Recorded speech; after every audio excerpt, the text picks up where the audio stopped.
ಹರೇ ಕೃಷ್ಣ. ಎಲ್ಲ ಕೇಳುಗರಿಗೂ ಶ್ರೀಮದ್ ಭಾಗವತದ ಅಧ್ಯಯನಕ್ಕೆ ಸ್ವಾಗತ. ಶ್ರೀಮದ್ ಭಾಗವತದ ದಶಮ ಸ್ಕಂದದಲ್ಲಿ ಶ್ರೀಕೃಷ್ಣನು ವಿವಾಹವಾದ 5 ರಾಣಿಯರ ಕುರಿತಾಗಿ ನಾವು ತಿಳಿದುಕೊಳ್ಳುತ್ತಿದ್ದೇವೆ. ಶ್ರೀಕೃಷ್ಣನು ಕಾಳಿಂದಿಯನ್ನು ವಿವಾಹವಾದ ಕುರಿತಾಗಿ ನಾವು ಕಳೆದ ಸಂಚಿಕೆಯಲ್ಲಿ ನೋಡಿದ್ದೇವೆ. ಕಾಳಿಂದಿಯನ್ನು ಮದುವೆಯಾಗಲು ಶುಭ ಮುಹೂರ್ತದ ವಿಷಯವಾಗಿ ಶ್ರೀಕೃಷ್ಣನು ಅನೇಕ ಮಂದಿ ಜ್ಯೋತಿಷ್ಯ ವಿದ್ವಾಂಸರೊಡನೆ ಸಮಾಲೋಚನೆ ಮಾಡಿದನು. ಈ ವಿವಾಹ ಮಹೋತ್ಸವವು 2 ಕಡೆಗಳ ನಂಟರಿಗೂ ತುಂಬ ಸಂತೋಷವನ್ನು ಕೊಟ್ಟಿತು. ಈಗ ಉಜ್ಜಯಿನಿ ಎಂದು ಹೆಸರಾಗಿರುವ ಅವಂತಿಪುರವನ್ನು ವಿಂದ ಮತ್ತು ಅನುವಿಂದ ಎಂಬ 2 ಸಹೋದರರು ಆಳುತ್ತಿದ್ದರು. ಇಬ್ಬರು ದುರ್ಯೋಧನನ ಆಶ್ರಿತರಾಗಿದ್ದರು. ಅವರಿಗೆ ಮಿತ್ರವೃಂದ ಎನ್ನುವ ಸಹೋದರಿ. ಅವಳು ಬಹು ವಿದ್ಯಾವತಿ ಮತ್ತು ಲಾವಣ್ಯವತಿ. ಅವಳು ಕೃಷ್ಣನ ಒಬ್ಬ ಚಿಕ್ಕಮ್ಮನ ಮಗಳು. ಅವಳು ಸ್ವಯಂವರದಲ್ಲಿ ತನ್ನ ಗಂಡನನ್ನು ಆರಿಸಿಕೊಳ್ಳಬೇಕಾಗಿತ್ತು. ಆದರೆ ಅವಳಿಗೆ ಕೃಷ್ಣನು ತನ್ನ ಪತಿಯಾಗಬೇಕೆಂದು ತೀವ್ರ ಹಂಬಲವಿತ್ತು. ಸ್ವಯಂವರ ಕಾಲದಲ್ಲಿ ಕೃಷ್ಣನು ಬಂದಿದ್ದನು. ಉಳಿದೆಲ್ಲ ರಾಜರ ಎದುರಿನಲ್ಲಿ ಮಿತ್ರವೃಂದಳನ್ನು ಅಪಹರಿಸಿಕೊಂಡು ಹೋದನು. ಕೃಷ್ಣನನ್ನು ಎದುರಿಸಲಾಗದ ಅರಸರು ಒಬ್ಬರ ಕಡೆ ಇನ್ನೊಬ್ಬರು ನೋಡುತ್ತಾ ನಿಲ್ಲಬೇಕಾಯಿತು. ಈ ಪ್ರಸಂಗದ ನಂತರ ಕೃಷ್ಣನು ಕೋಸಲದ ರಾಜನ ಮಗಳನ್ನು ಮದುವೆಯಾದನು. ಕೋಸಲದ ರಾಜ್ಯದ ರಾಜನ ಹೆಸರು ನಗ್ನಜಿತ್. ಅವನು ಬಹಳ ಧರ್ಮಶ್ರದ್ಧೆಯನ್ನು ಮತ್ತು ವೈದಿಕ ವಿಧಿಗಳನ್ನು ಅನುಸರಿಸುವವನು. ಅವನ ಮಗಳು ಅತ್ಯಂತ ಲಾವಣ್ಯವತಿ. ಅವಳ ಹೆಸರು ಸತ್ಯ. ಒಮ್ಮೊಮ್ಮೆ ಅವಳನ್ನು ನಗ್ನಜಿತಿ ಎಂದೂ ಕರೆಯುತ್ತಿದ್ದರು, ಏಕೆಂದರೆ ಅವಳು ನಗ್ನಜಿತನ ಮಗಳು.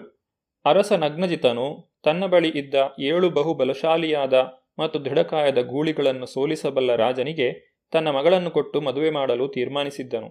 ಆ 7 ಗೂಳಿಗಳನ್ನು ಸೋಲಿಸಲು ಯಾವ ರಾಜನಿಗೂ ಸಾಧ್ಯವಾಗಲಿಲ್ಲ. ಆದ್ದರಿಂದ ಅವಳನ್ನು ಮದುವೆಯಾಗುವವರು ಯಾರೂ ಇಲ್ಲದಂತಾಯಿತು. ಆ 7 ಗೂಳಿಗಳು ತುಂಬ ಬಲಶಾಲಿ. ಅವಕ್ಕೆ ಯಾವುದೇ ರಾಜನ ವಾಸನೆಯನ್ನೂ ಕಂಡರಾಗದು.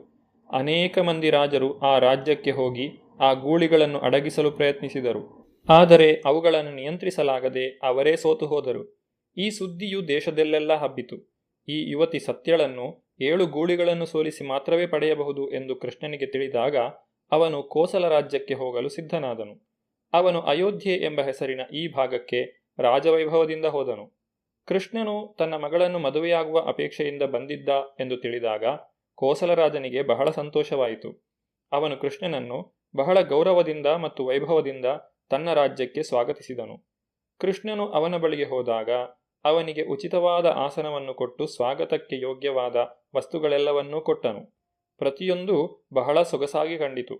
ಅವನು ತನ್ನ ಭಾವಿ ಮಾವನೆಂದು ಭಾವಿಸಿ ಕೃಷ್ಣನು ಗೌರವಪೂರ್ವಕ ಪ್ರಣಾಮಗಳನ್ನು ಸಲ್ಲಿಸಿದನು.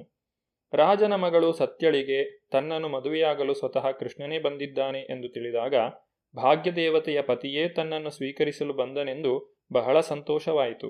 ಅವಳಿಗೆ ಬಹುಕಾಲದಿಂದ ಕೃಷ್ಣನನ್ನು ಮದುವೆಯಾಗುವ ಬಯಕೆಯಿತ್ತು. ಆದ್ದರಿಂದ ತಾನು ಬಯಸಿದ ಪತಿಯನ್ನು ಪಡೆಯಲು ಕಟ್ಟುನಿಟ್ಟಾದ ವ್ರತಗಳನ್ನು ಆಚರಿಸುತ್ತಿದ್ದಳು.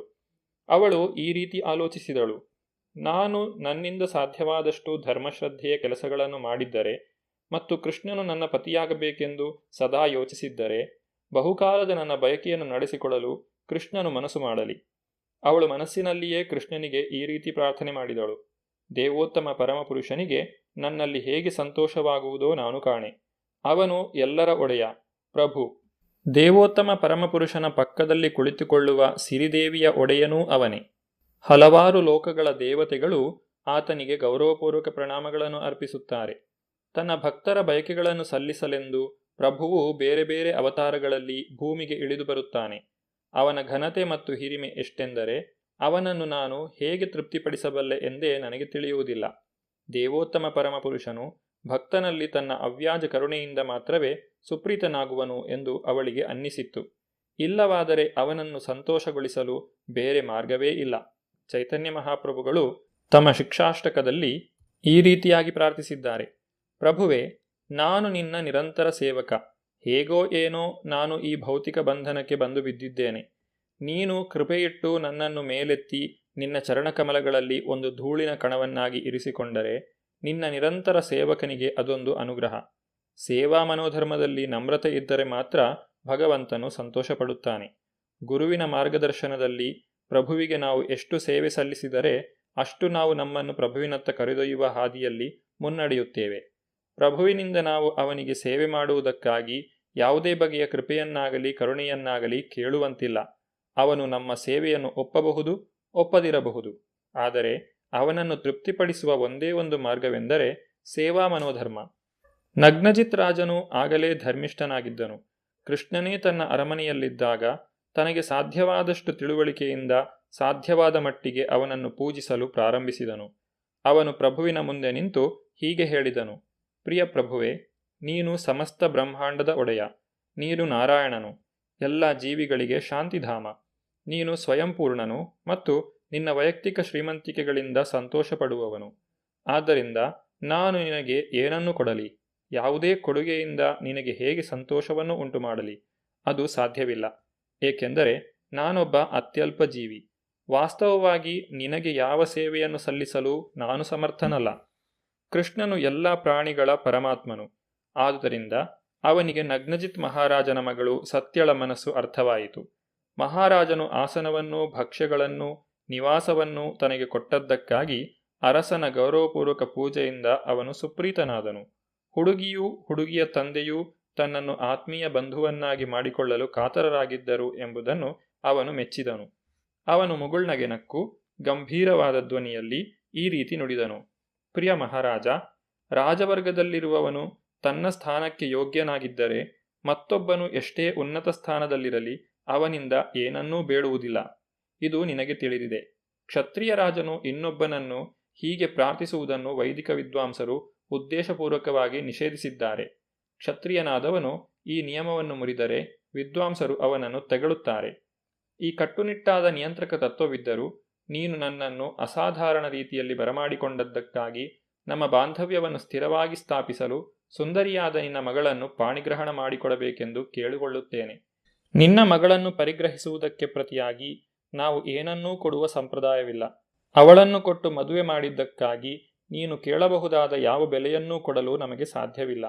ಅಂದರೆ 7 ಗೂಳಿಗಳನ್ನು ಸೋಲಿಸುವ ಷರತ್ತನ್ನು ಪಾಲಿಸದೆಯೇ ಕೃಷ್ಣನು ಸತ್ಯಳ ಕೈ ಹಿಡಿಯಲು ಬಯಸಿದನು.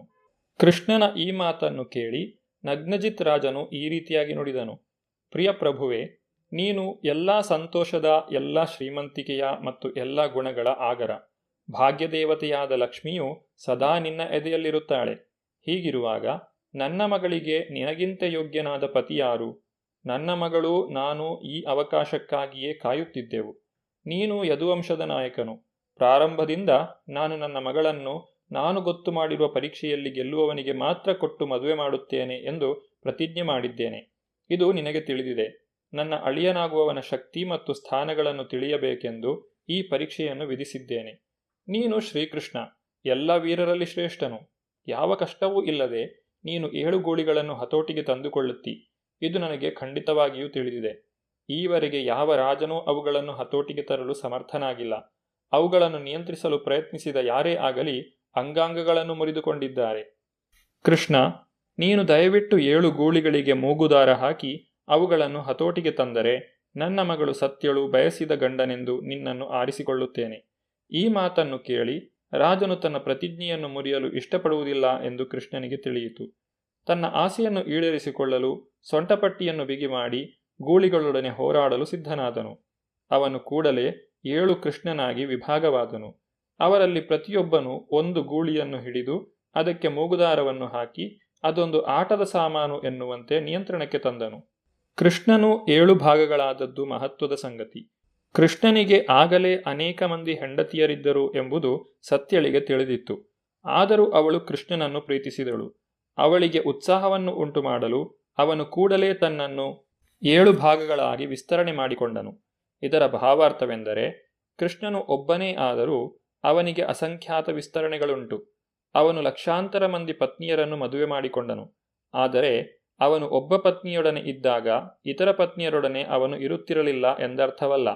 ತನ್ನ ವಿಸ್ತರಣೆಗಳಿಂದಾಗಿ ಕೃಷ್ಣನು ಪ್ರತಿಯೊಬ್ಬ ಪತ್ನಿಯ ಜೊತೆಗೂ ಇರಬಲ್ಲವನಾಗಿದ್ದ. ಕೃಷ್ಣನು ಗೂಳಿಗಳಿಗೆ ಮೂಗುದಾರ ಹಾಕಿ ಅವನ್ನು ಹತೋಟಿಗೆ ತಂದುಕೊಂಡಾಗ ಅವುಗಳ ಶಕ್ತಿಯೂ ಅಹಂಕಾರವೂ ನುಚ್ಚುನೂರಾದವು. ಗೂಳಿಗಳಿಗೆ ಮೂಗುದಾರ ಕಟ್ಟಿದ ನಂತರ ಮಗುವು ಆಟದ ಮರದ ಗೂಳಿಗಳನ್ನು ಎಳೆಯುವಂತೆ ಅವುಗಳನ್ನು ಬಲವಾಗಿ ಎಳೆದನು. ಕೃಷ್ಣನ ಈ ಗೆಲುವನ್ನು ಕಂಡಾಗ ಅರಸನಿಗೆ ಪರಮಾಶ್ಚರ್ಯವಾಯಿತು. ಬಹಳ ಸಂತೋಷದಿಂದ ಕೂಡಲೇ ತನ್ನ ಮಗಳನ್ನು ಕರೆದುಕೊಂಡು ಬಂದು ಕೃಷ್ಣನಿಗೆ ಅರ್ಪಿಸಿದನು. ಕೃಷ್ಣನು ಸತ್ಯಳನ್ನು ತನ್ನ ಪತ್ನಿಯನ್ನಾಗಿ ಸ್ವೀಕರಿಸಿದನು. ವಿವಾಹವು ಬಹಳ ವೈಭವದಿಂದ ನಡೆಯಿತು.